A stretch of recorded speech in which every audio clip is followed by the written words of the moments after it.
So we do apologize. The rain was at 3.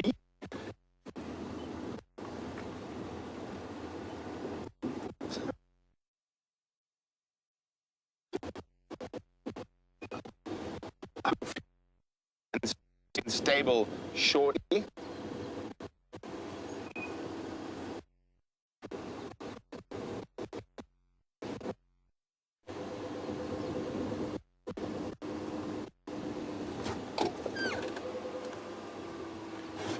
So as we look at areas like this, so we're on a fire break, and so obviously this area has been cleared. I was hoping to spot an African violet. It's actually easier to spot them on foot, but we will try from the vehicle. So as I said, if we look at a lot of these areas, we're looking, and it looks really green. It looks like there's a lot of grass. But if we look a little bit closer, there's actually not much grass. So, I mean, even here, we have a little sage, we have a Waltharia, and these slightly duller pieces are actually the grass. So actually, in a lot of these areas where it looks really, really green, oh, Dave. We have a march. Now this is interesting. I want to see what they're up to here. So these are almost all soldiers. Can you see them? Ow! Wow! We got him. That is a monster. That is an absolute beast who bit me on the knee. So there's different sizes of soldiers. I am, unlike James, not silly enough to let it bite my flesh. I'd much rather let it bite a grass stalk. Although it seems like flesh, it prefers to bite flesh. A ravenous beast. But this is a particularly big soldier. So you can see a lot of the guys running around. There we go. Look at that. I'm going to put him on the dash.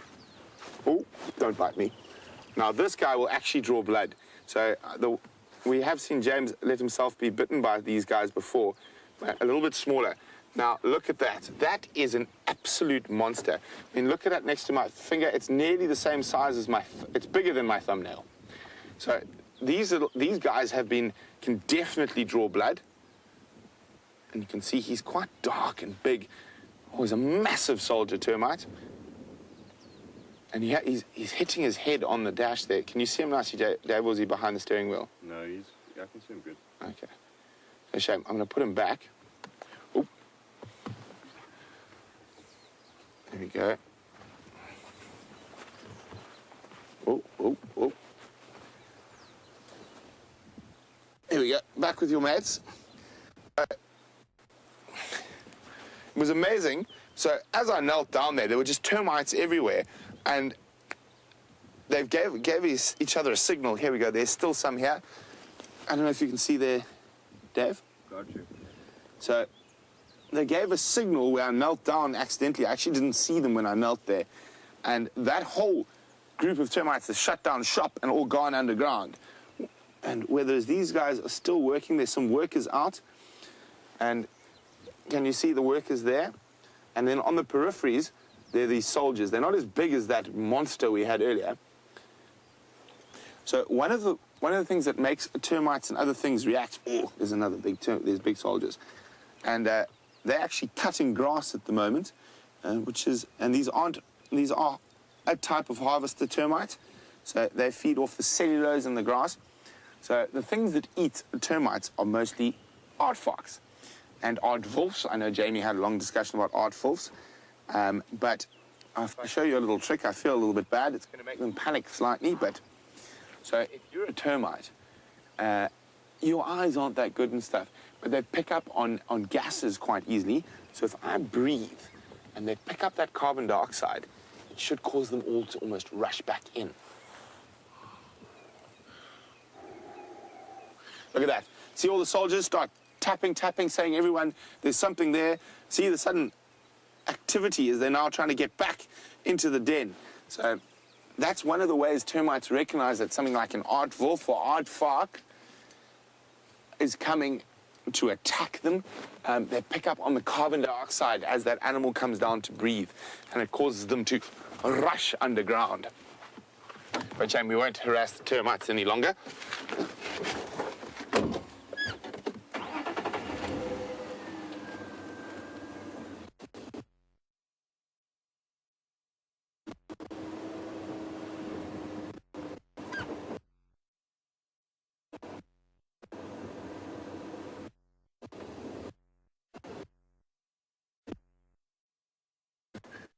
Since, in fact, our main radio has become something, and it's up. Let's just get this irritating aerial out the way.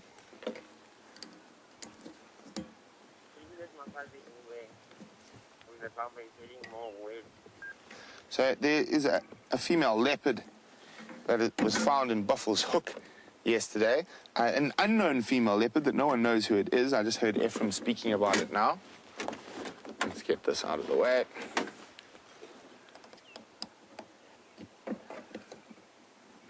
There we go. Far more pleasant to drive around without having to stare at a piece of steel. I apologize for not doing it earlier. I was must have been not concentrating too much. I was very excited to try find those lions, although they decided to leave.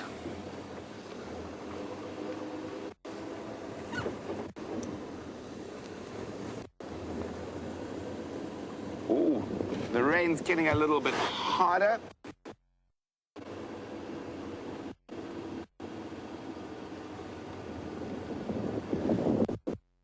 Wonderful wet welcome to Brenda in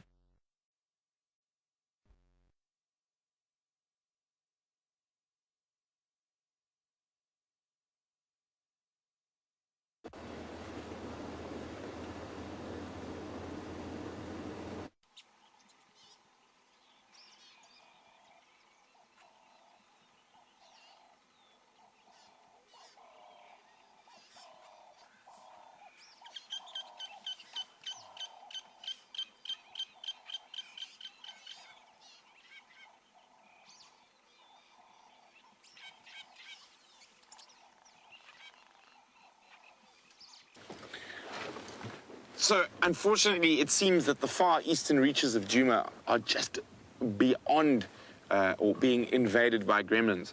So I do apologize. We are going to go black screen for a little bit as I try shoot to the west and get closer to the repeaters and the masts. We'll try to do it as fast as possible. So don't disappear. I still would love to have you on the back of the vehicle with me, but just get me a chance to get to an area where we've got a little bit more stable signal.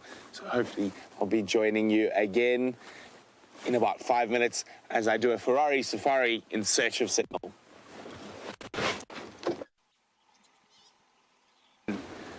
Almost the same spot they were left sleeping last night. So they're there, and then also the Nkahumas have been found with the Birminghams, very close to where we found that single lion track this morning, just to the north. Ooh, I see a big bird, Dave. Can't tell you what bird it is just yet in the dead tree coming up. Let's have a look from a distance before we try and get a bit closer. I think I have an idea.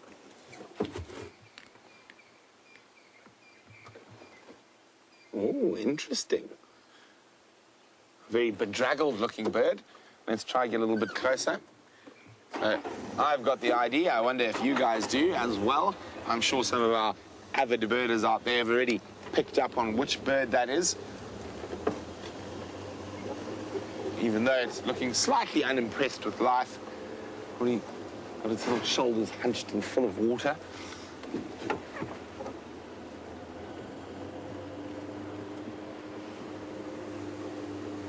Sneaky, sneaky, sneaky, sneaky. There we go. Hello, very unhappy looking Wahlberg's eagle.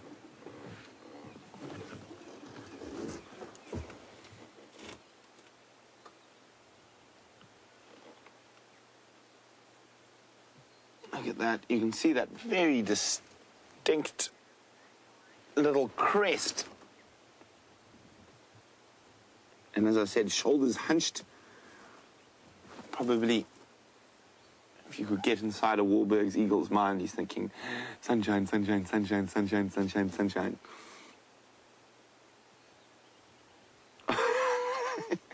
This big yawn. He's like, I can deal with this weather when there are termites to eat.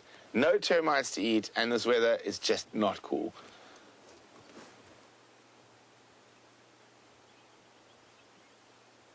There you go. You can see the rain's caused this little crest. He's almost looking a bit like a punk this morning. So it's a pale morph Wahlberg's eagle.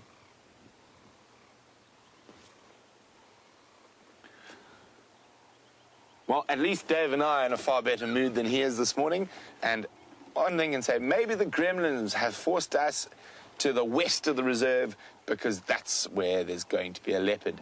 Hopefully. What do you think, Dave? Oh, we'll find it. We'll find it. So maybe the gremlins are saying, Brent, Dave, what are you guys doing in the east? There's nothing there. The lions are gone.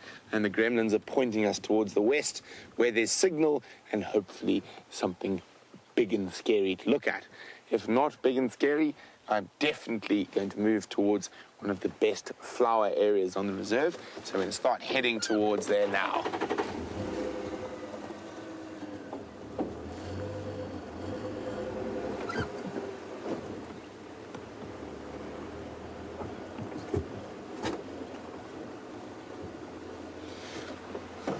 So Jamie has mentioned a book that we purchased on our holiday called, I think if I remember correctly, the title is The Search for the Rarest Bird in the World. And I have delusions of grandeur, obviously, and I plan, when I'm going, we're planning to go to Ethiopia probably early next year. And one of the places we're going to go is the Nishivar Plains. And James Richards asking a little bit more about that book. It's in search of a nightjar that is only known from one wing that has ever been found, and that wing was found on the main side of the main road up there, and it's for a Nishivar's nightjar. So no other nightjar with that same wing has ever been found, and that was off roadkill. And many ornithologists have searched, and no one's found one yet. So hopefully we'll take Jamie and I, when we go to Ethiopia, we'll take a little bit of our luck with us, and we will find the full first specimen of a Nishivar's nightjar. So it is fascinating. In this day and age, if you move outside the creepy crawlies and frogs and hohos and things, there are very few new species discovered when it comes to birds and mammals and such forth.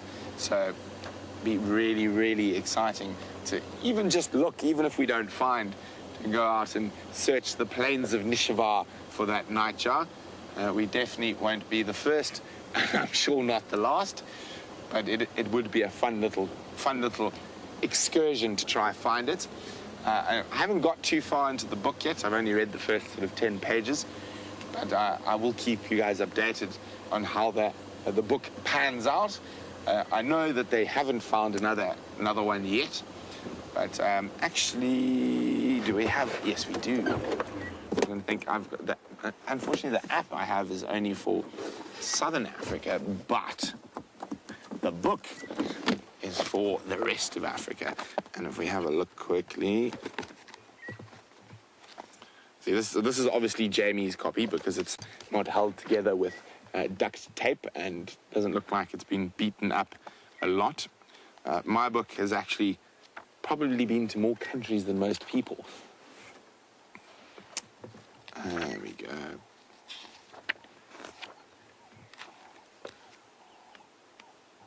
There we go. So, number 5, that is it. That is the only. It's a drawing of the only wing found.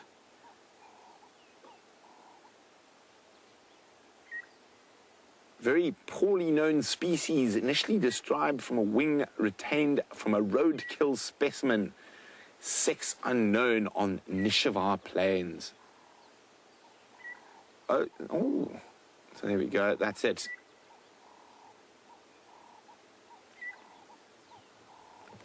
Isn't that exciting to know that there's still some undiscovered things out there? In the Central African rainforests, there's lots of undiscovered bugs and creatures, but not so many birds. So amazing to think. Wait, sorry guys. Oh, unfortunately. There are some elephants, but they are outside our traverse zone. So poo to them, and let's see what else we can find.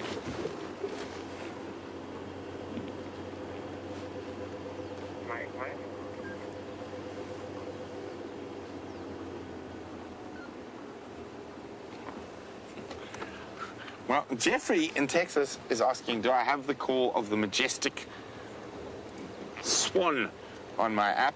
And now, swans are not indigenous to Southern Africa, but in certain areas they have gone rogue and gone wild. So there is a possibility, highly unlikely, but we shall look. Nope, we do not have the call of the majestic swan. Although the majestic swan's call is somewhat like the lilac-breasted roller or Burchell starling, very pretty bird, but a horrific honking call. Dave, can you do a swan call? Afraid I can't. Oh, and something goes something like that. Not a very majestic bird, but not a very majestic call.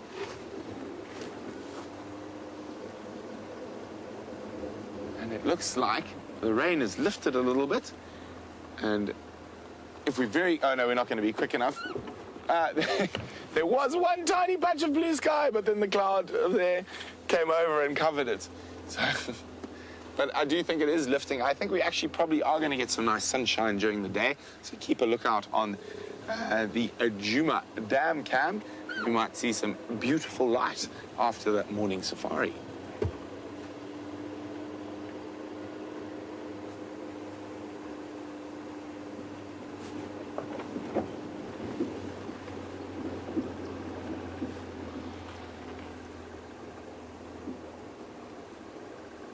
Now, we're going to stop just up ahead.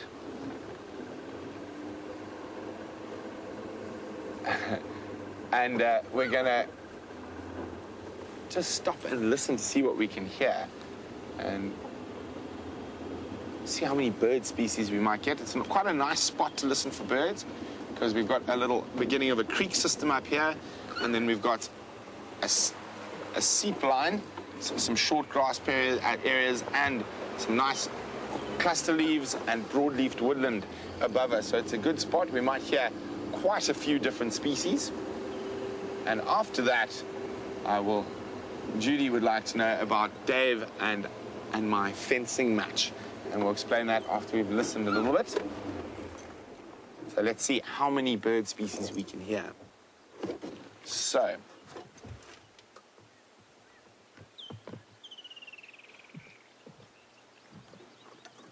just gonna wait for, here we go.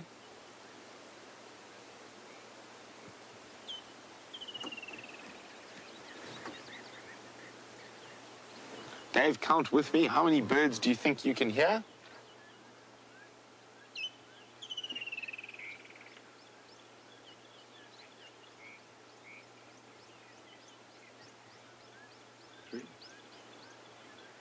I'm on 6.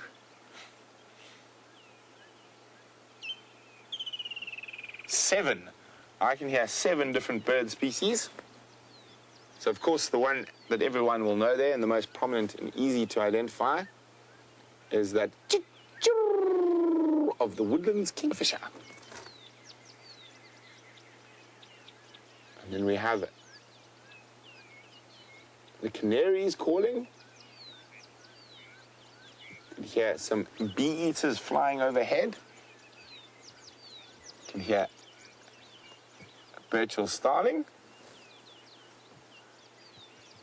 Black-headed oriole, brown-crowned chagra, and there was one lone squawk of a Warburg's eagle in the distance. So fascinating. I mean, actually, we probably could get to about 10 species. It is an amazing thing about these misty mornings. The birds absolutely love them. Obviously not the Wahlberg's eagle, who looks very upset with life. He only loves this weather when there are termites to eat.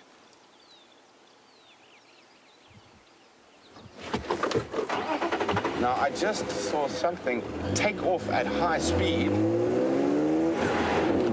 and it was a steenbokkie, but they don't often run like that when there's nothing around, unless maybe they're flirting.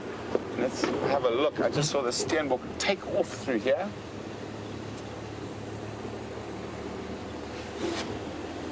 Now, was it running for the joy of the morning, or did it see something that might eat it?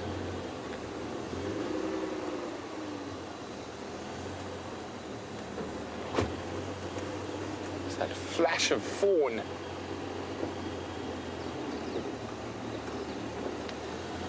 It's coming from there. It ran across here. I can't see it now.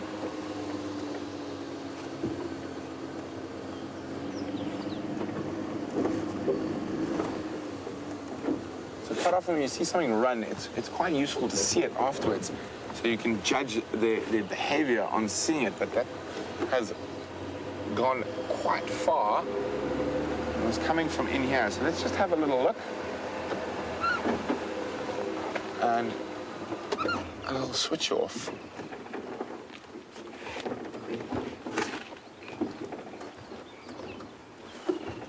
Come, Dave. Spot a leopard.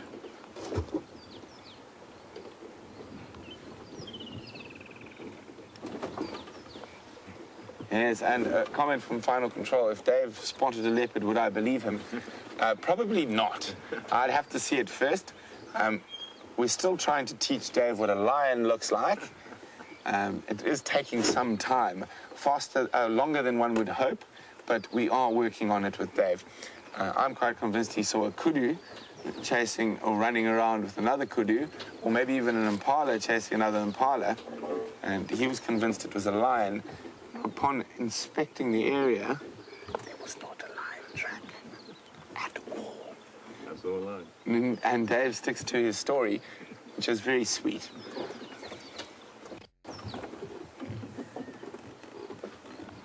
I can't see anything. The other thing is I can't hear anything. And quite often your ears are far more important at finding predators than your eyes. So if there had been a leopard, I can see a couple of cisticulars bobbing around and stuff. A cisticula is a little brown bird, and they would be alarming at the predator if it was one here. Well, it is always worth double checking.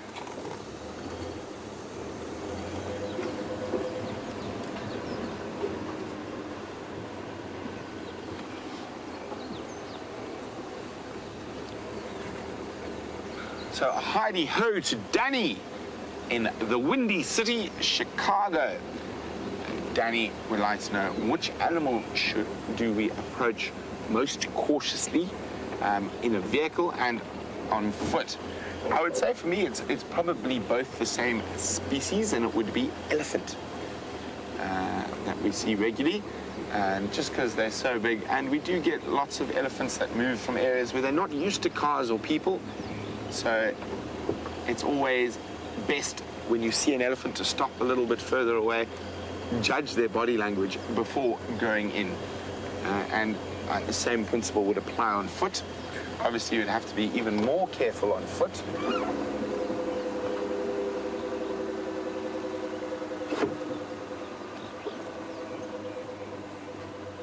So we've got quite a big bird party here. I love the fact that it's called a bird party. Oh, there we go. And one of the noisiest birds in the bird party, and to the right. Oh, there. Oh, he's just popped behind a branch. Sneaky. Pop out. Down a bit, Dave. See where that crossbar is there? Directly. Oh, he's gone down. Come out, down. And he's gone. There was a southern black tit, but if we sit here carefully, I'm going to do a little alarm call, see if I can attract any of the birds into a place where they might be visible. So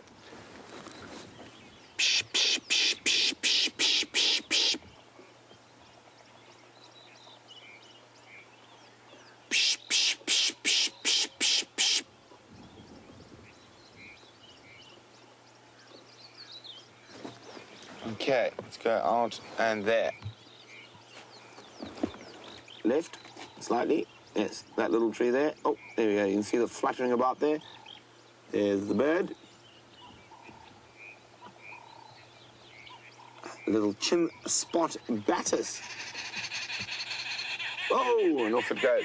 And closer, making lots of noise there, behind that little branch.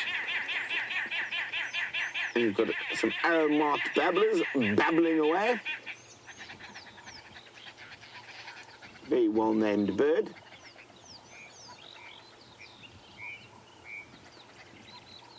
I know many people who've moved from the city to the bush who can't really handle them because they tend to like to choose people who like to sleep in rooms, and they'll sit outside the window making that incredible raucous racket.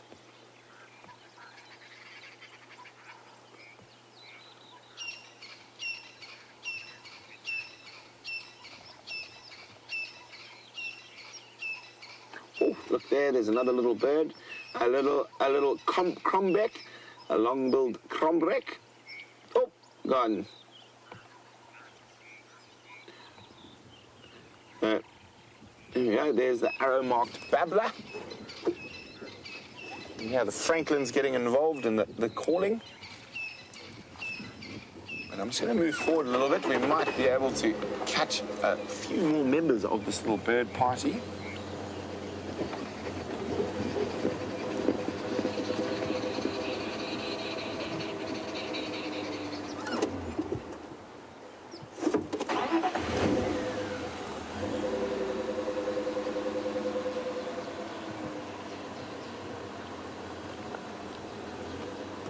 So Stephen is wondering if we get the clapper lark in our area.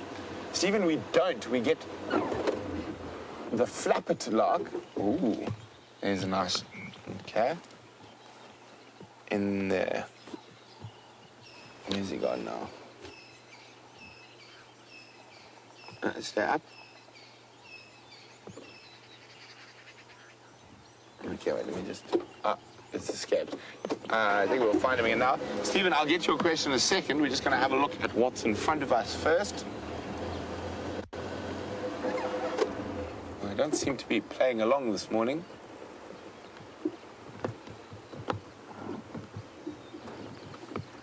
He disappeared. He has. There was a little rattling sticola. But Stephen's wondering if we get the clapper lark in our area. Stephen, we don't. We get the flappet lark occasionally. I've only seen one. I don't think I've ever actually managed to get them on the live drive. So most lark species prefer a bit more open grassland than we've got here. The most common lark we get is the probably the monotonous lark. So there is the clapper lark for Stephen. There's a picture of one. So they're not the most exciting looking of the birds, but the reason they're called, hopefully, I'm hoping, and listen now, a clap. Okay, so you hear that sounds like clapping. That's made by its wings when it flies. See if it does it again. So that is made by its wings. So that is the clapper lark. So we have a flappet lark here, and again named because of the noise it can make with its wings. There we go. It's called wing clapping. So there we go. So we don't have the clapper, we have the flappet. But again, not a bird we see too often. Here, it prefers more open grass areas. Sorry, excuse me for a second while I remove my big jacket because it is getting a little bit warm. I need to take all the paraphernalia out, the microphones and what. Thanks, Dave, for not making me look silly while I try to remove all my clothing.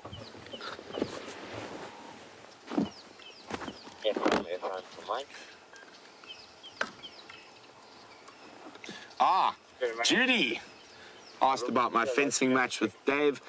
Judy, we have to call it a draw till now, since I have this long aerial, and Dave has nothing to stop me poking him with. I win. Yes, Dave and I regressed to about 6-year-olds when we found 2 sticks while we were out tracking, and we did not realize while we were attacking each other that Louise was filming it with her telephone. So yes, sometimes, well actually most of the time, a few of us who live out here have forgotten to grow up. Sort of the lost boys. Of course, I'm Peter Pan, and Dave's a follower. But so yes, yeah, we regressed slightly to childhood with 2 equi-length sticks and decided to have a little fencing match. I think I started it. Dave just picked up a stick, and I picked up one and went, "On guard!" But he did very well to defend my parries and feints and thrusts, and got a few parries, feints and thrusts of his own in. Fortunately, we stopped before we actually managed to stab each other in the face. Well, it was good fun, yes, it was.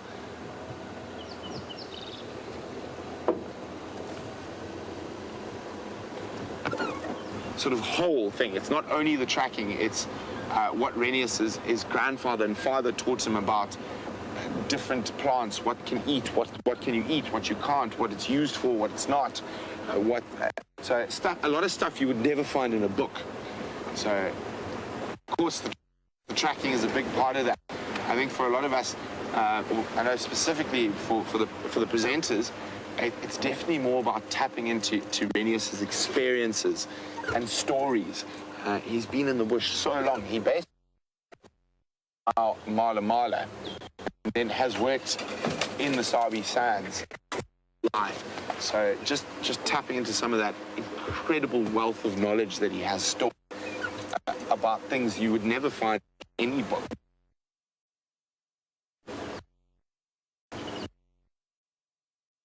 It's nice to do the learning.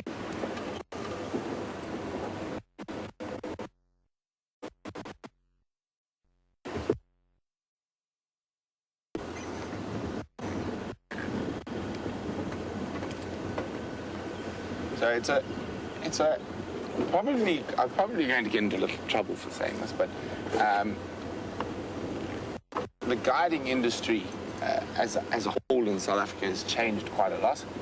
And you get a lot of what I like to call paper chasers, and who will do a lot of basically paper chasing to get as many little certificates and stickers.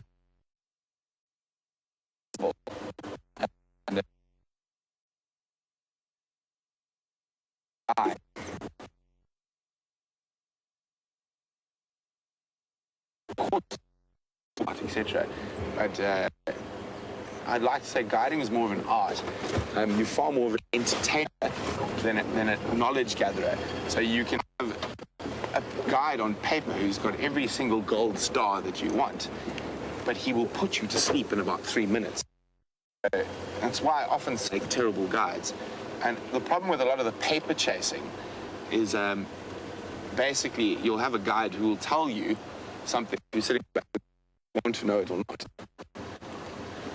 Basically, it's a textbook guide, and they often forget to talk about what's in front of them. And so if the animal's doing something, rubbing its preorbital gland, and if they've started in a monologue about gestation periods and weights and how much grass the wildebeest can eat, they're not going to stop. So it's a very fine balance, and also obviously reading the people who you're on safari with, or your audience in this case, and what questions are coming through and how to answer them, and whether to go into that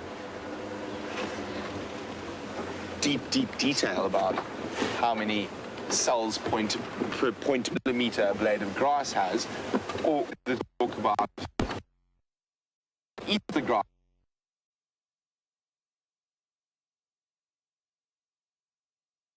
Changing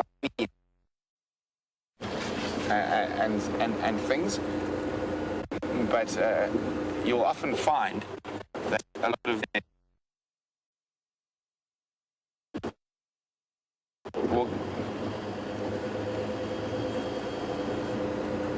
Sorry guys, seems like we've got a gremlin. Let me get up to the top of the hill.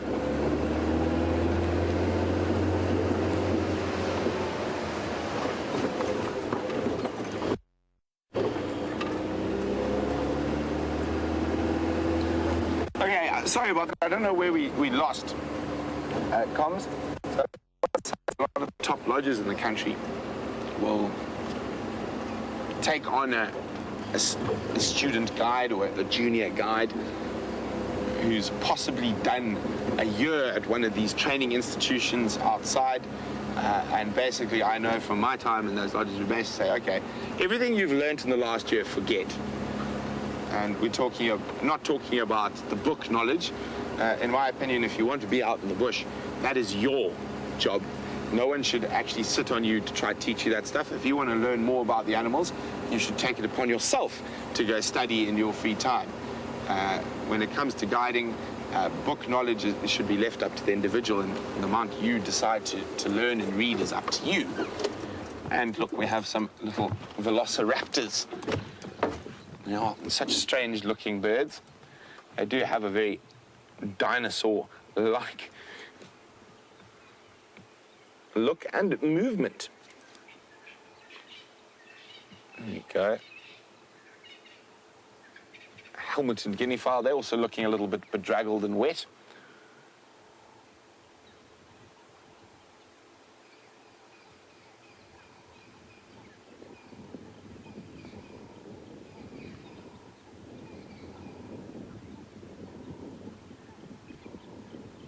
Oh, and off they disappear behind the bushes. Little helmeted guinea fowl. What I've noticed very interesting about the helmeted guinea fowl, actually, let's see if we can get another view of them, this year, is that normally during the wet season, they go off in twos to breed. So they'll lay eggs, and a pair will raise chicks, and then normally at about this time of the year, they will move back into a flock. Although this year we haven't really seen that, and it could be because of the lack of food around. Now they're getting nervous and running away, but it could be because of the lack of food around, and maybe the females didn't have enough calcium or whatnot to be able to produce eggs. So I actually haven't seen any guinea fowls move off in pairs and breed this year, and they've stayed in a flock throughout. So very interesting.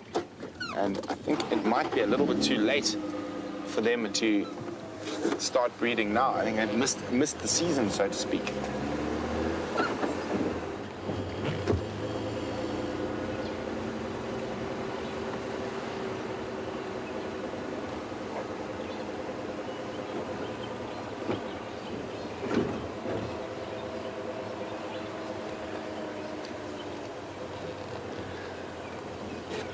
So, back on birds as we leave those guinea fowl. Iggy in Canada would like to know if there are any bird species that only migrate to us during the winter.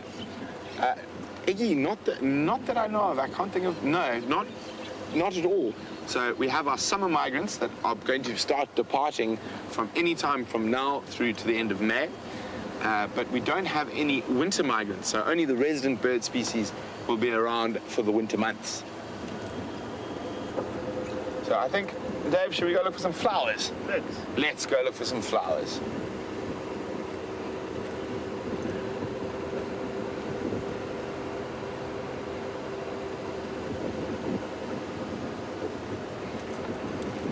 So Safari Dean is wondering, are francolins the one that sound like a squeaky bed or a rusty bed? I think it sounds like a rusty bed spring. It does need a little bit of imagination. Fortunately, I've got quite a lot. But it is a particular francolin species called a coqui francolin. Here we go. Which we hear definitely more than we see. We have seen them quite a bit. They are definitely one of my favorite little francolin species. The coqui francolin, very pretty. No, that's not him calling there. I'm not going to say what it sounds like happening on the bed, but rusty bed springs. Very rhythmic. Okay. So we're just going to shoot across quarantine. I'm looking for flowers. I think quarantine needs a day or two more to let those flowers really get out. But it's been a little bit wetter in the west around Impala Plains, so I have seen the flowers coming on the bloom a little bit quicker there. So we're going to head up towards Impala Plains.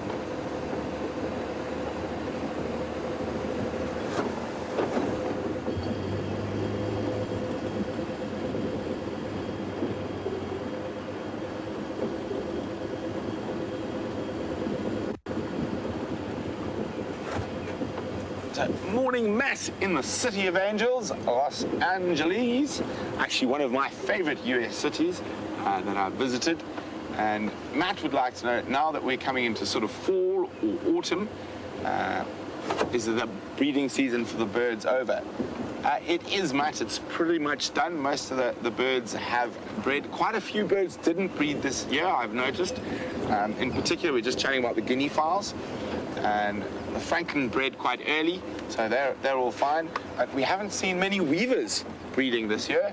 I think they've probably just found elsewhere to breed where there's a bit more, where there's been a bit more rain. So probably to the west and south of us. But I would say yes, the breeding season for the treaties is over. Let's see if Dave, did you see it? It's popping around. Just there we go. Beautiful little bird. A blue waxbill. Now, if you have an old African bird book, you'll notice there's quite a lot of different names that are used. So a couple of years ago, it was decided that they were going to revert back to the original name the bird was first called by. And the reason for this is that a lot of birds were called one thing in Southern Africa and something else in East Africa and then again something else in West Africa. So they decided to revert to the first name it was ever described as. And of course there's always competition between the Southern African safari people and the East African, and the same with the ornithologists. So, whose name was better, etc. So they agreed this was the most fair way to do it, and this is how we're going to do it, and we're going to name everything on the first name it was ever described by. Now, East Africa agreed, and Southern Africa agreed, and they all agreed to everything till it came to the little waxbills. And I'm just going to try see if I can find them here for you quickly. So, as I said, everyone agreed till it got to the waxbills, and then East Africa and Southern Africa had a little ornithological bun fight over what to call something. And here we go. It is still an ongoing fight, which I think us Southern Africans, being far more sensible than the East Africans, just decided, well, let them have their cake. Shame. They're not as good as us in most things, so we'll just let them have it. And here we go. It is the blue waxbill. So for some reason in East Africa, they call them cordon bleus. So you can see here, blue waxbill, inverted commas, Southern cordon bleu. Why it is called a cordon bleu, I have absolutely no idea. But there we go, the cordon bleu.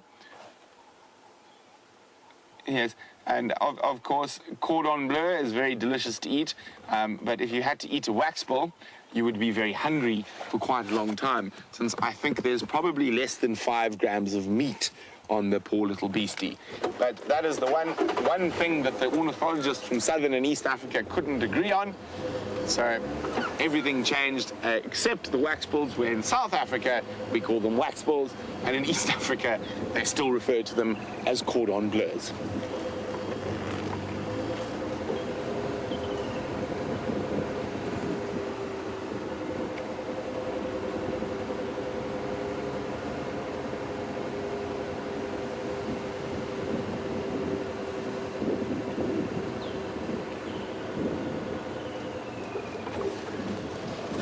So we did see a very bedraggled-looking Wahlberg's eagle this morning, and Micah in Delta is wondering, is the pale morph Wahlberg's and the white-chested or pale-chested warburgs, just breasted, white-breasted warburgs, just a different name for the same thing. So warburgs eagles have quite a few different color morphs, but I'm pretty sure that is referring to the same thing. I've never actually heard of it referred to as a white-breasted eagle before. Let me just have a look.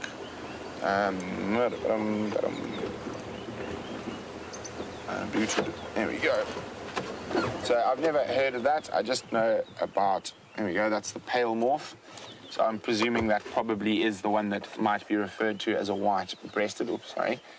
There's a pale morph warburgs. There we go. So you get a pale, a dark, and an intermediate. And there's a very, very rare form of warburgs that is sort of a cross between the both. But that is very, very unusual. And there's dark morph. Then you're going to see the dark form, pale form, flight. Now, when you see a warburg's eagle flying, it's one of the easiest to identify just because of its size. And it's got this very straight and very square tail. So it almost looks like a little cross in the air. Okay. So I'm pretty sure that's a different name for the same thing, Micah.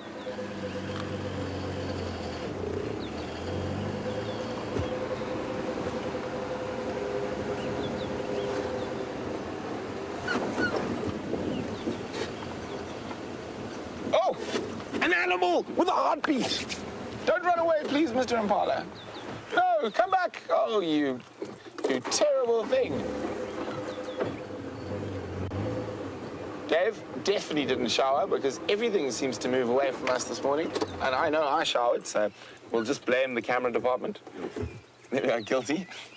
There we go, male impala, all off on his own. And you can see the little shivering, and you can see how it's got that slightly darker, ruddy look. So it's raised its hackles, so to speak. And when an impala does that, it's a bit chilly. And what it does is it catches the air between its body and the hair follicles, and it forms an insulative blanket to keep them warm. Yes, talking about you. And it's amazing, the impala were looking quite skinny a week or two ago. It's incredible how quickly they picked up condition again as soon as there was a bit of rain. And that is one of the joys of being a very adaptive feeder, being able to feed off both grass and trees. So he's not playing nicely, not giving us a good view. Hopefully, I am hoping as we move towards the aptly named Impala Plains, there will be a plethora of animals in front of us.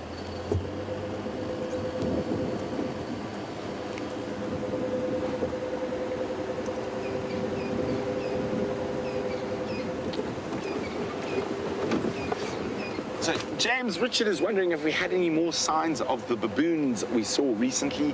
Unfortunately not, James. I did find their tracks heading south out of our traverse area, heading back towards the land of rivers and big trees to sleep in. So hopefully they will come back and we will be able to catch them on camera this time. And they are fascinating animals to spend time with, but that particular troop was not very relaxed. So oh, excuse me. So probably come from an area where there are not too many game drives.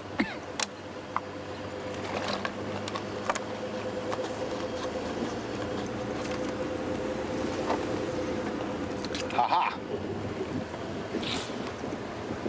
Much better. So we're going to meander, have a look at some flowers, and then let's let you decide. So we should go check the Impala Plains area. Should we check the hyena den first? I'm at the road junction here.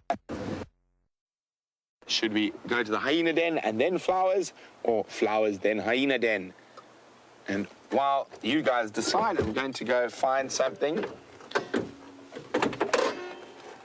Oh, there we go. Oh, I forgot I'm attached to things.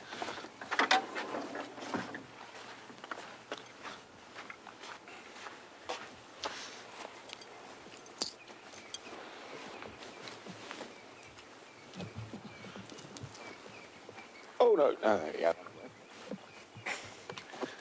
So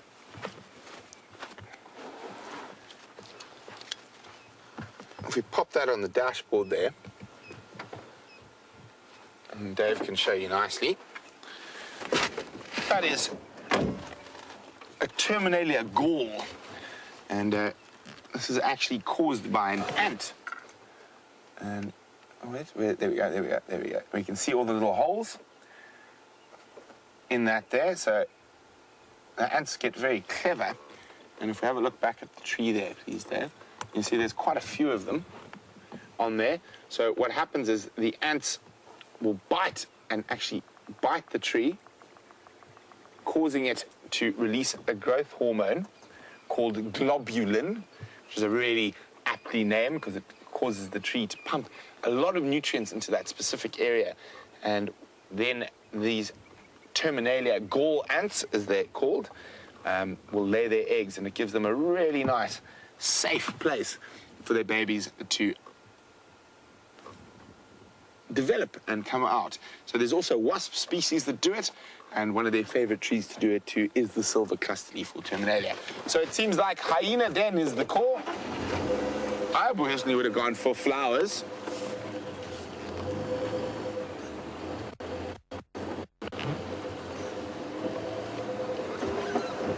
So let's go have a look at the hyena den. I just got an update from James that there's quite a lot of general game around Twin Dams, but unfortunately for us, it seems like the gremlins are not going to let us go there today. We did pass through that area earlier, but unfortunately we had zero signal there.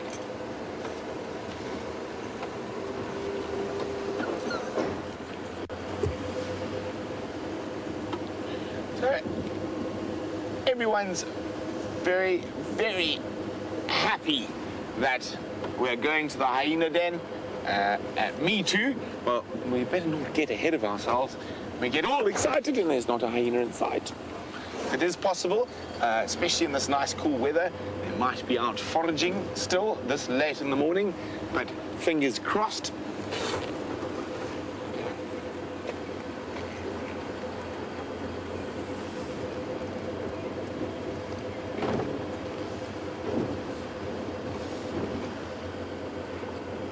Aha! Safari Dean would like to know from Dave whether that was an impala or a lion. Dave? Lion. Yeah, lion. Lion. It was a lion. There you go. So, don't worry, guys. We've already seen a lion this morning. We're not going to look for any more.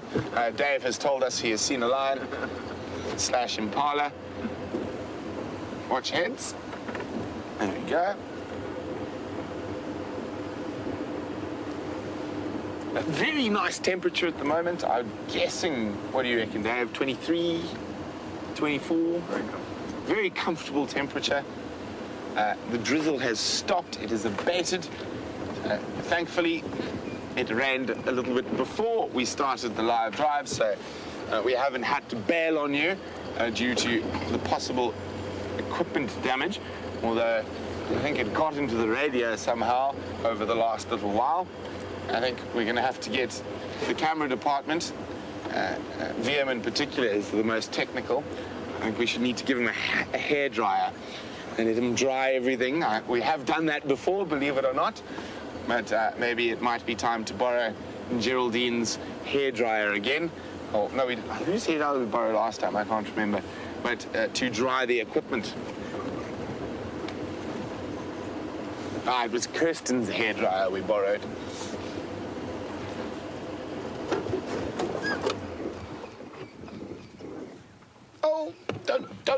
Oh, you bloody silly little thing.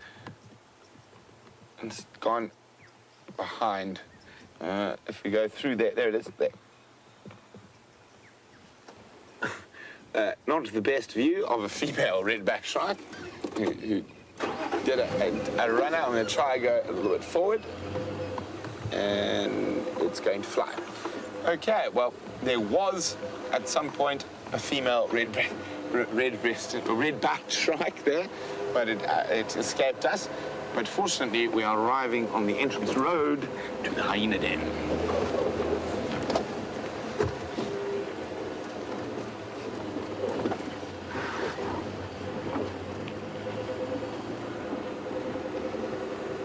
Okay, so fingers crossed that they're not all out and about.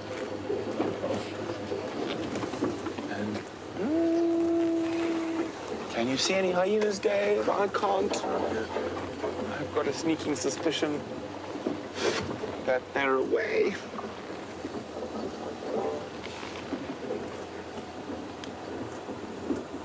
Oh, dearie me. Hopefully they're just lying around the other side.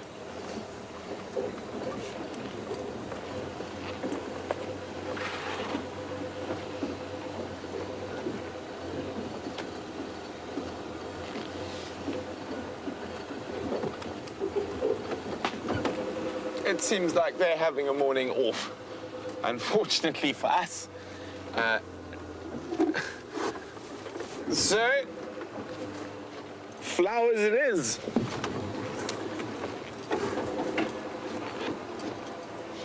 And we could even do a flower at the hyena den, although I can't really see if there are any flowers on it. No, come out a bit. Where's this? Oh, wait. There, that. That is wild asparagus. I would get out and eat some asparagus, but definitely not that particular asparagus, because as you can see how it's bent over like that, if we come out, see, wait, let me just get my finger in there, see how it's bent like that? That has definitely been anal pasted by a hyena. So this is not an asparagus I would recommend eating, although you can eat them. They are quite tasty. Not quite the same taste as a normal asparagus, but definitely worthwhile, but definitely not that individual asparagus. Although, maybe I should feed it to Final Control.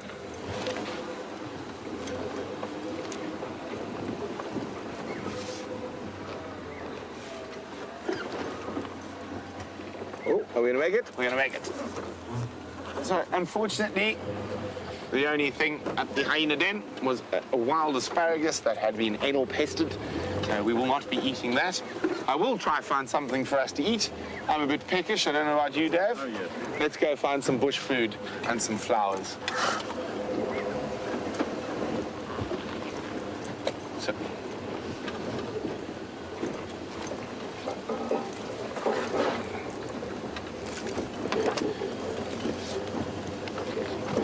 Stephen on Twitter would like to know, what is my favorite bird? That is an incredibly difficult question, Stephen. Final Control think they're very funny, and they say I should say Jamie. But I know, Stephen, you're not referring to females of the human species. I mean, birds of the human... Oh, I'm being confused now. You're not referring to birds of the human variety, but birds of the feathered variety. I think... Oof, one of my favorite birds is not one we get in South Africa. Let me think. Probably one of my favorite birds in South Africa is a bird called the gorgeous bushshrike. Very aptly named bird. Very beautiful call as well. Let's have a look for the gorgeous bushshrike while we head off to find a snack and some flowers.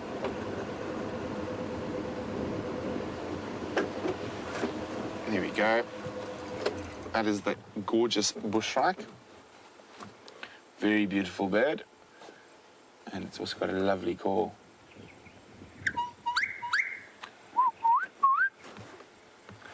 I've heard them once here in Juma, but I wasn't able to find in the Mulwati. They do move around, they have seasonal movements, but normally they're around more permanent water and thickets and forest. But I think after that, another one of my favorite birds is not one we shall be seeing on this live drives. It is called a great blue taraco. There's the taracos now. Oh, I've lost them. Let me just do it the old-fashioned way. I was in the right place, I just went past. So, I'm very fond of a lot of the taracos. Here we go. I think the great blue taraco is massive. It's not far off the size of a sort of almost, but not quite the size of a ground hornbill. And when I was living in the rainforest, their call used to, oopsie, my finger's over it, extend through the forest like nothing else. And they used to move around quite a bit, so sometimes we didn't hear them at all. And I do have a sound recording for you guys of the great blue Tarako.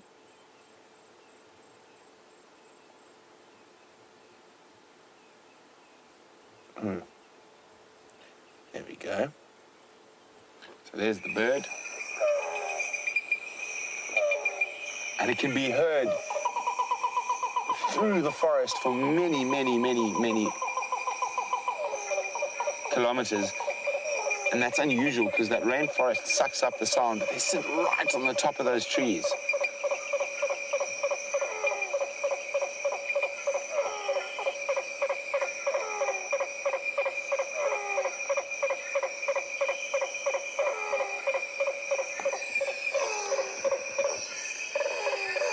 So really, definitely, I think one of my favorites, just because of the memories it brings back from being in the rainforest. And I lived in some, what a lot of people would probably consider trying, I was going to say squalor, but it wasn't quite squalor, but it wasn't far off. But one of the tough things about living in an environment like the rainforest, especially being the first people into the area like we were, is, of course, your logistic lines aren't set up properly. Don't have proper accommodation yet. We're staying in little tents or in hammocks. While I was exploring the southern regions of the concession that the area I was consulting in, we had to travel very light because we had to walk about 14 kilometers from our main camp to our beach camp. And then from there, another 9 kilometers. So, and we were staying down there for quite a while. So all our food we had to carry. Water we used to get out of the forest. But when you're right on the coast, it gets very saline. So you had to find the right spots to get water that wasn't salty. It was quite an experience. And while we were way down in the south, I mean, all we pretty much ate were 2-minute noodles because they were nice and light. With the occasional tin of tuna. And I can show you, let me see here, how I lived when we were down there. And the picture makes it looks really wonderful and romantic, but there we go. That is my, can you see it, Dave, or is it okay? Just bump it up a little bit. The screen? Yeah, my iris, that's cool. So I mustn't, yeah. You got it? Yes. So there we go. That is my hammock. Yeah, you're looking. That is the Atlantic Ocean. So this is a very special hammock that's got your mosquito netting and a rain cover, which only works for about the first 4 hours of rain. And in a rainforest, obviously it rains. You can see there's a fire. There's another view looking back. So used to use all the stuff we could collect off the beach that had washed up. To store water in, to do different things. But yeah, so I lived in that little hammock for about 2 weeks in that spot. And my fishing rod's there to try keep us with a bit of food. So yeah, beautiful spot. But not, and there we go, there's even, believe it or not, that canoe we found on the beach. We didn't have a canoe. We used to risk crossing the flooded river mouths during high tide to get to food and shelter. Obviously lots of big crocodiles there. So, but that canoe we found washed up on the beach, and then a couple of weeks later we found some broken paddles washed up on the beach. We actually found a lot of stuff while we were out there. But of course, lots of technology likes to confuse me, but there we go. There's an absolutely fascinating place. There is a Nile crocodile going into the sea. So the crocodiles and hippos there utilize the ocean to move between the different lagoons. So crossing those lagoon mouths was quite a scary thing, because quite often it was, even on me, was up to sort of my waist. Fortunately, the crocodiles don't feed too much in the current when it's like that, but the other problem is that not only they're crocodiles, they're bull sharks. So very, very interesting place. There's a nice example of a lagoon that's closed off to the sea. So depending on the local rainfall and stuff, those lagoons would close off completely for a couple of months. And it wasn't that often to see that big, oh, there we go, some buffalo, but that nice blue sky. I've been very, very fortunate in all the different places in Africa I've been able to travel. And I know a while ago on Instagram, I did a whole series of Gabon photographs. So what I think I'll do is today Monday. No, it's Tuesday. I missed Monday. Okay. Well, we'll have to start a day late. But from this afternoon, I think I'll do a series from Tanzania next. And not from the Serengeti that everyone knows well, from some of the very little-known parts of southern Selous Game Reserve. So south of Tanzania, and especially southern Selous, a place where very few people have been lucky enough to go and explore. And I was lucky enough to spend a couple of years running about 300,000 acres down in that area.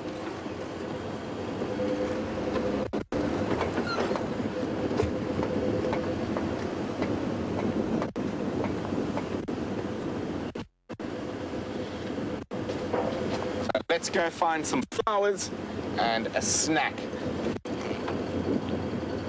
See, unfortunately, I know exactly where there's something nice to eat, but I don't like licorice. But I think Dave likes licorice, so we'll go find him some aniseed.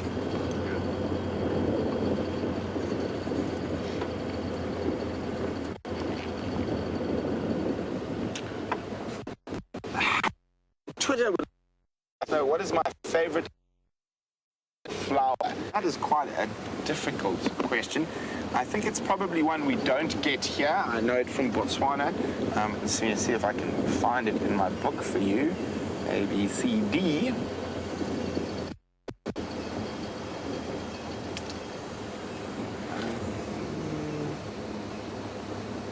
Oh, no, I don't know what's in this book, but it's called a devil's claw. I thought it was in this book. Or maybe, possibly,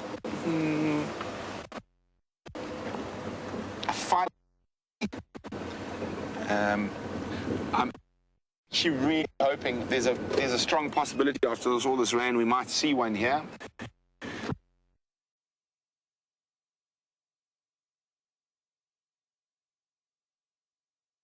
Absolutely beautiful.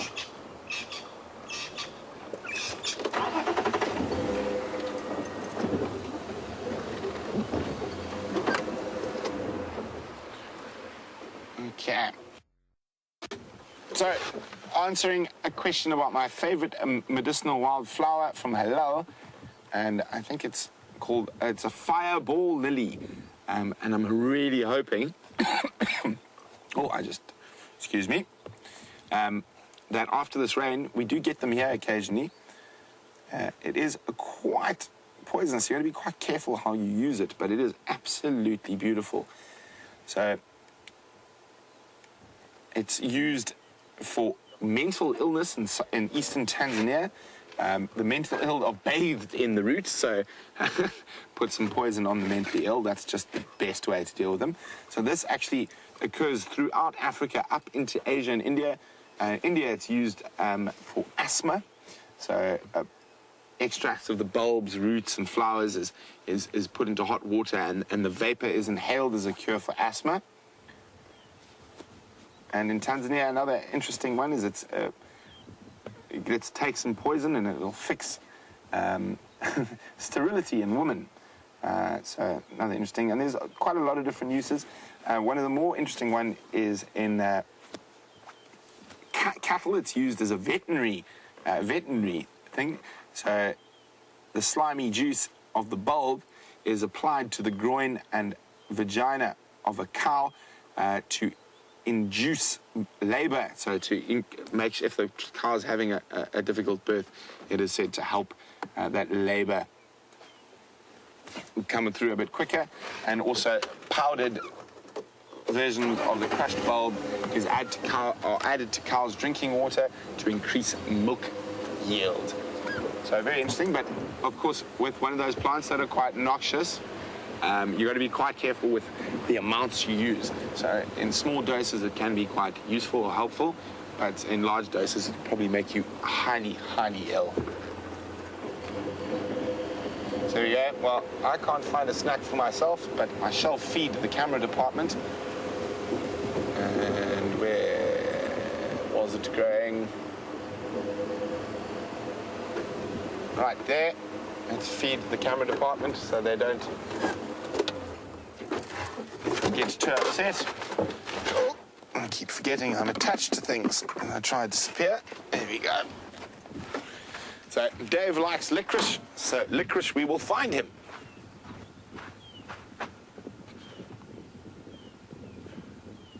I'm sure there was licorice around here somewhere.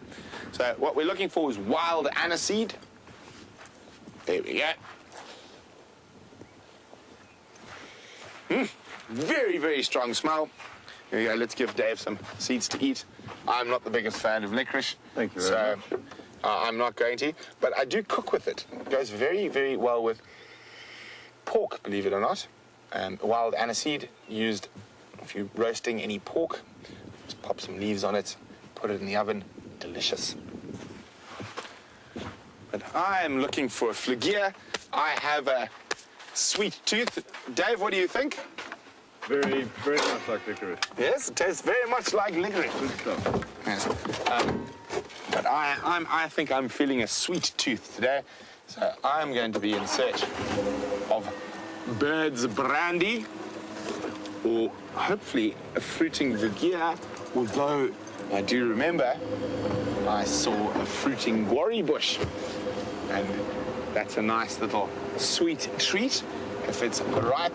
It wasn't quite ripe the last time I was here, but I did chew on a few berries nonetheless. And it should be. Where was that fruiting guarri?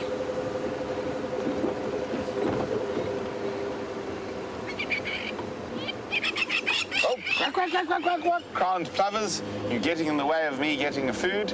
Off you go. Siberia, one of our zoomies, is wondering, have we seen any solanum or poison apple flowers yet this year? We haven't, and that will definitely be due to the weather. I think it was it this one? No, not that one. Where was that guarri? Oh, there it is. I drove past it.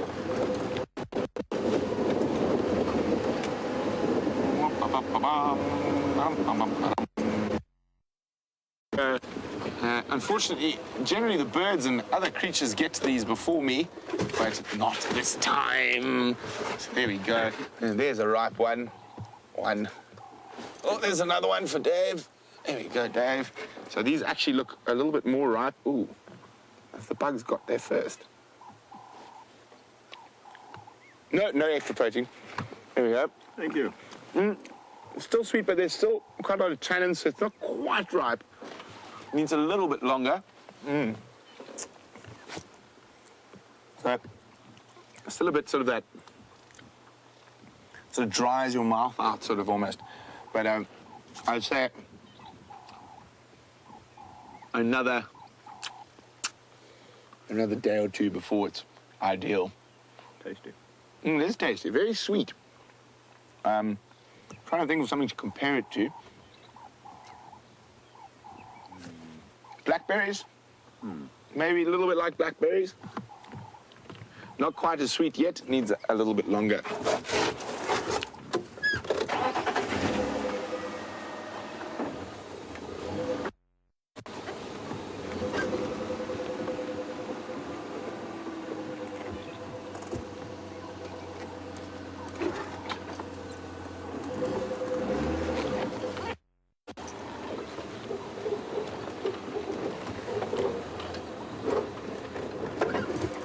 So, very good morning to Maggie in Western Australia. Maggie in Australia, whoa, big hole, Dave nearly fell off, would like to know if I've ever been to Papua New Guinea to go see the wonderful birds of paradise. Whoa, there we go. Maggie would also like to know, would I go there? Most definitely, I would love to go to Papua New Guinea, not only for the birds of paradise, there's lots of fascinating creatures there. And I'd like to go in search of, I think what's the full name of it? The Papua New Guinea singing dog. So there's a wild dog species that is more than likely completely extinct in the wild, and it's only kept in captivity in the US. I think it's got the most of them, called the Papua New Guinea singing dog. And like quite a lot of the certain, well, it's not a lot, but certain dog species, they don't bark, they howl, but they sing to each other. Apparently there's quite a sound. I watched a documentary when people went searching for the Papua New Guinea singing dog. I would love to go to Papua New Guinea, Maggie. It would be absolutely wonderful. That's the one problem. There's so many places to go.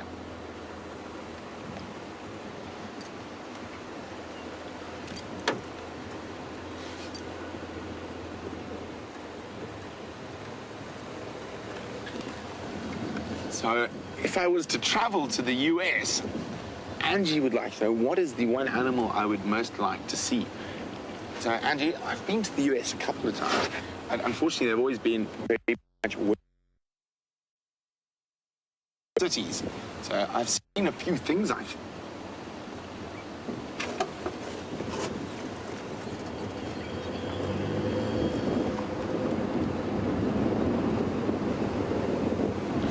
Sorry about that. The gremlins still seem to be sneaking about. Angie asked if I went to the US, what is the one animal I'd like to see? And I was just saying, I've been to the US a couple of times. I don't know if I could say one animal. I definitely think high on the list would be obviously the apex predators. All of them, grizzly bear and the polar bear up north in Alaska. I've seen the black bear. I saw a black bear. I've forgotten what the name of the island was. But if you take the ferry from Seattle heading east to, I can't remember the name of the place, but there I saw a black bear. And just outside Los Angeles, I saw turkey vultures. Those were really cool. And I saw Canada goose in Seattle. But I think, yeah, definitely a grizzly, polar bear, wolves, moose.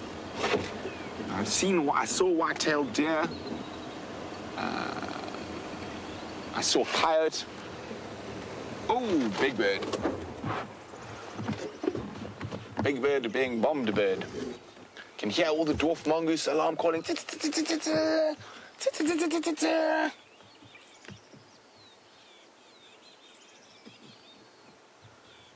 Very, very distinct. Are we on maximum zoom there? Are we full zoom, Dave? No, that's it. That's it.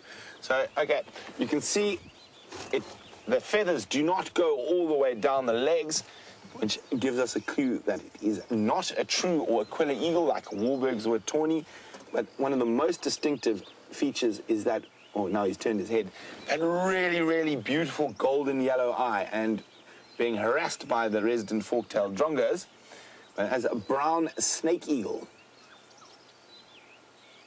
You can see, very distinct that the feathers don't extend all the way, and if you can see the eyes there, they're really, really yellow. And also a very upright stance compared to the other birds. Oh, what have we got? What else is harassing him? You can see there's a starling and a shrike. I'm just trying to see which one it is. A red-backed shrike just below him as well.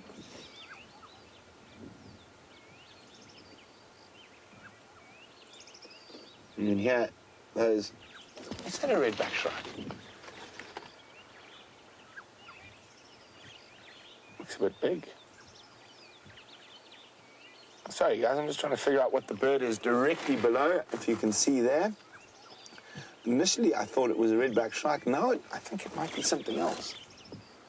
What do you think, Dave?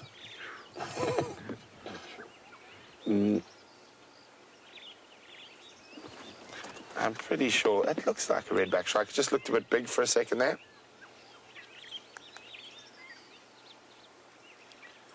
The only other, of course, we get quite a few shrike species here. But at this time of the year, lesser grey is one, red-backed. Who, 18, yeah, I'm pretty sure it is a red-backed.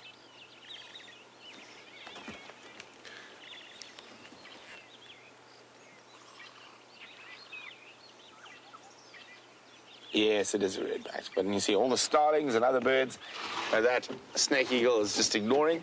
Let's go see if we can find those dwarf mongoose that are very upset that the snake eagle is around.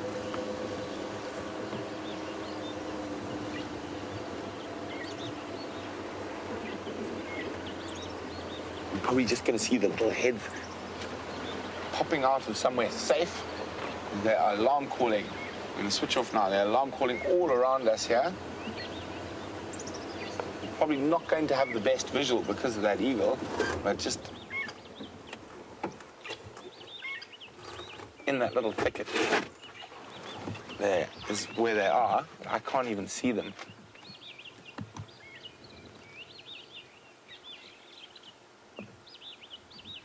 Of course, as soon as they see a large bird of prey, they will dash for any form of cover, try get out of the open.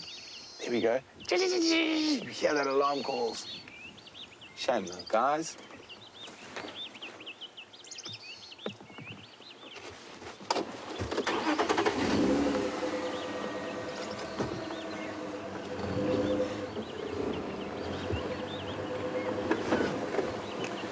So I hope the community on YouTube would like to know, why do the smaller birds always harass the larger birds of prey? It's to try and get them to get away from where they are. They don't like any form of predator around them too much, so that's why they harass them. And flowers I promised, and flowers I shall deliver. So, let's start with the brightly coloured. Where is it? That pinky red there. Here we go. That is an indigofera, an indigo dye bush.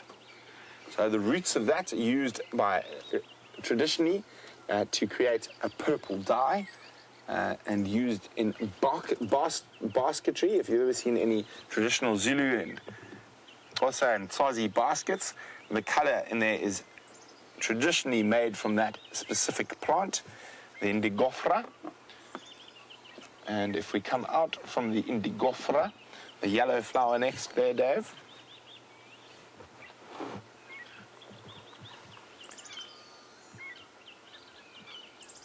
So you see there, that is the Justicia flower, or yellow Justicia.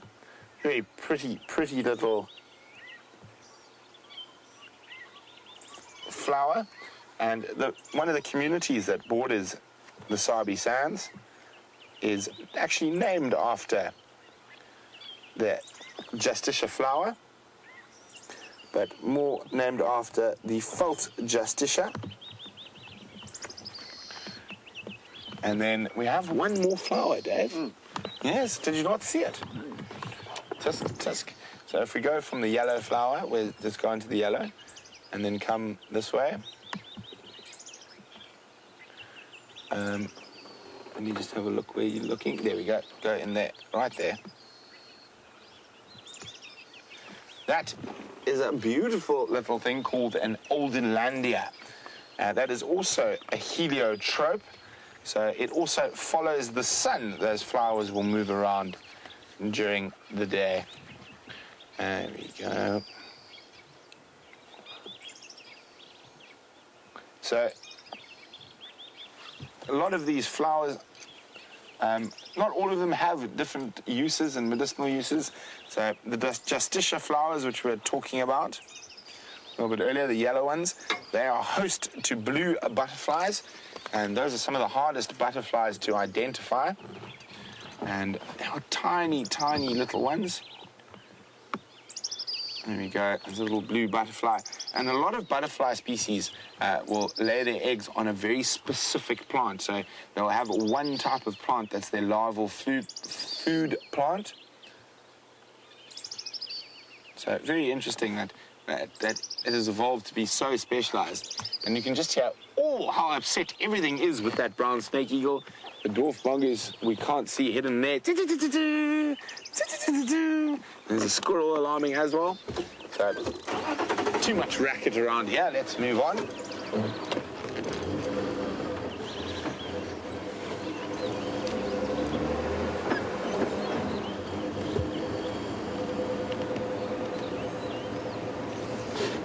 We'll keep our eye out for some more flowers. I'm very excited that they're going to be quite a lot.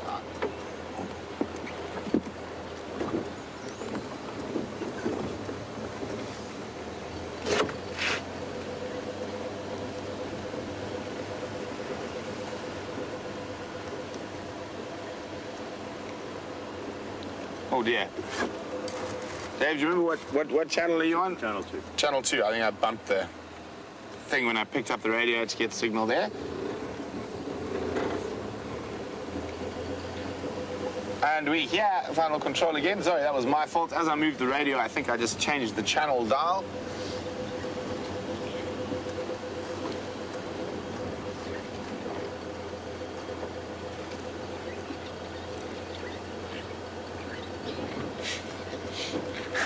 X-Ranger says, when I do that bird call, I sound like a ninja on a computer game on attack.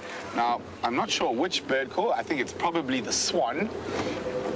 That I sound like a ninja on attack. Wonk, wonk, wonk. There we go. That's no more swan calls for me from now on. That was just for you, X-Ranger, for your enjoyment. I'd love to know. Apparently it was maybe one of the alarm calls. I'm not sure which one. Psh, psh, psh, psh. Or that was a dwarf mongoose, not a bird. That was the dwarf mongoose. Well, I'm sure it must be a very scary ninja if he's imitating dwarf mongoose.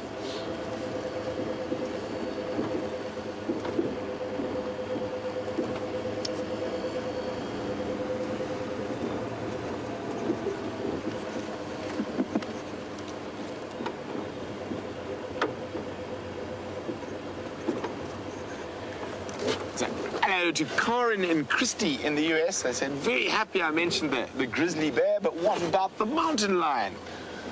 Well, I think a mountain lion is sort of like a leopard to a degree, so I would obviously love to see it, but I think higher up on my list would be wolves and bears before the mountain lion. Also a bobcat, also be really high up there, and a moose. It's just such a funny looking animal, and apparently so incredibly massive. But I think I'd like to see all the animals, even a prairie dog. No, it's definitely not a dog, but a little rodent.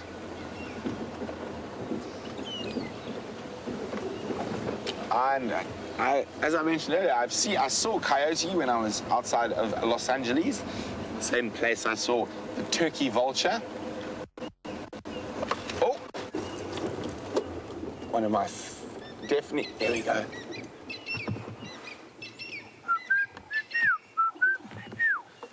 Let's see if we can find that. It's my favorite Franklin.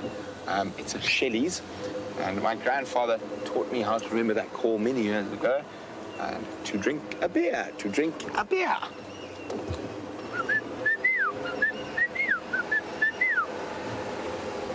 So one of the harder Franklin species to see. It sounded like there was one right around here.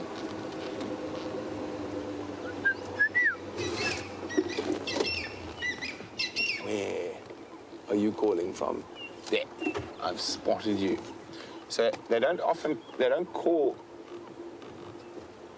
as out in the open as others. There we go. You see them, Dave? On top of the termite mound. Have I got you in the right gap? Do I need to go forward? No, there it is. Beautiful, beautiful coloring on the bird. And you see that wonderful white throat, and this is the male sitting on top. I'm hoping he's going to call again.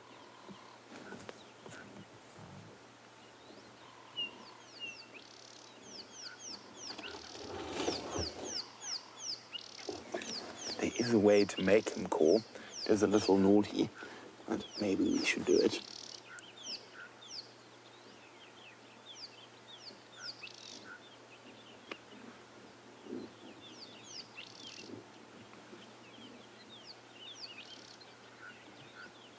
Let's see if we can motivate him.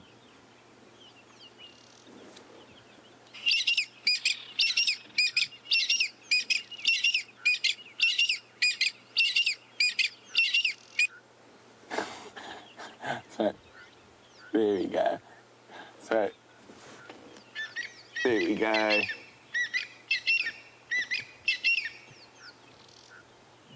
He's looking for this intruder, this other male that has come near him. And there you're going to see that wonderful white throat, such exquisite markings on this bird.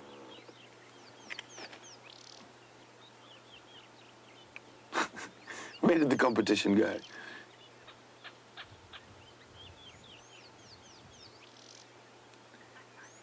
Well, we'll leave him to rule his roost. Shame. A little bit naughty, but I couldn't help myself there. He wasn't playing along and calling when he should. But he will feel very good about himself after that, because whatever the interloper has been vanquished after one calling session.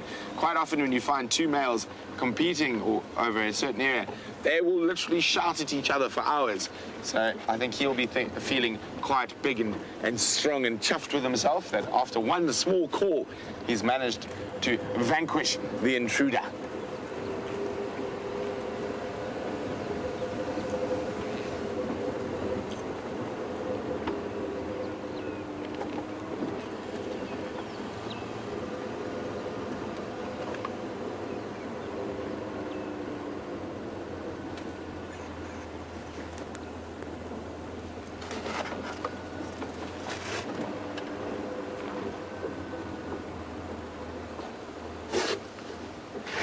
Mark on YouTube is wondering whether the miracle berry grows here. Mark, I'm afraid I have no idea what the miracle berry is.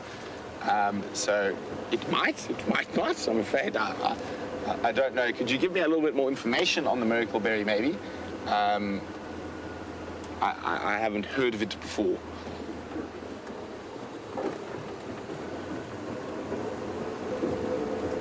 Okay. I am looking for another snack. It doesn't seem like the white berry bushes are quite in full fruit yet. A few did fruit in December, but I wasn't fast enough. The birds got there before me.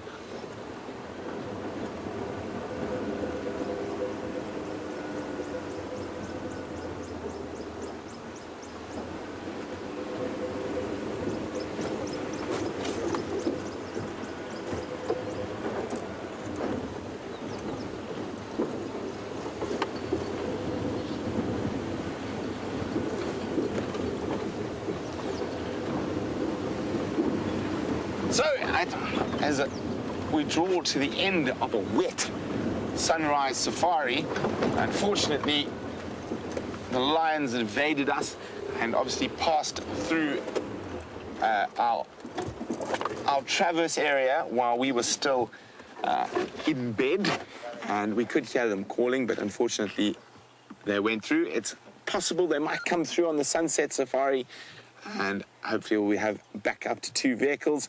But it's been great. Dave and I have had a blast with you out there on this wonderfully wet sunrise safari. But we will see you on the sunset safari, and hopefully there'll be some kitty cats.